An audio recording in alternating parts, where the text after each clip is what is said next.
கர்த்தரின் சத்தம். கர்த்தருடைய நாமம் உயர்த்தப்படுவதாக. கிறிஸ்துவுக்குள் அன்பானவர்களே, இந்த நாளிலும் கர்த்தரின் சத்தம் ஒன்றை கேட்போம். எரேமியா திருதரிசன புஸ்தகம் 31வது அதிகாரம் 17ஆம் வசனம் சொல்லுகிறது, உன் முடிவை பற்றி உனக்கு நம்பிக்கை உண்டு, உன் பிள்ளைகள் தங்கள் தேசத்துக்கு திரும்பி வருவார்கள் என்று கர்த்தர் சொல்லுகிறார்.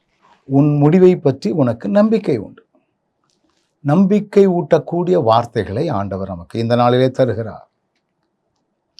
ஆண்டவருடைய பலத்தினால் நாம் எடுக்கிற ஒவ்வொரு முடிவுகளிலும் நம்பிக்கையை பெறச் செய்யக்கூடிய அளவிலே ஆண்டவர் நம்மை நடத்துகிறவராக இருக்கிறார்.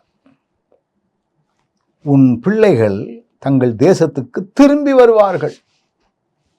அந்த காலங்களில் எல்லாம் பாபிலோனுக்கு சிறைப்பட்டு போனவர்கள் எல்லாம், அடிமையாக கொண்டு போகப்பட்டவர்கள் எல்லாரும் மறுபடியும் எந்த இடத்திலிருந்து அவர்கள் அடிமையாக்க கொண்டு போனார்களோ அல்லது கொண்டு போகப்பட்டார்களோ அதே இடத்துக்கு திரும்ப வருவார்கள். அந்த முடிவுக்கெல்லாம் நாம் நம்பிக்கையோடு காத்திருப்போம். ஆண்டவர் சொல்லுகிற வார்த்தைகள் அதுதான்.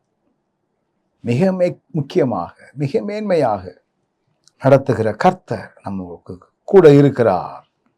ஏன்னா அதற்கு முந்தின வசனம் சொல்லுகிறது, நீ அழாதபடிக்கு உன் சத்தத்தை அடக்கி, நீ கண்ணீர் விடாதபடிக்கு உன் கண்களை காத்துக்கொள் என்று கர்த்தர் சொல்லுகிறார்.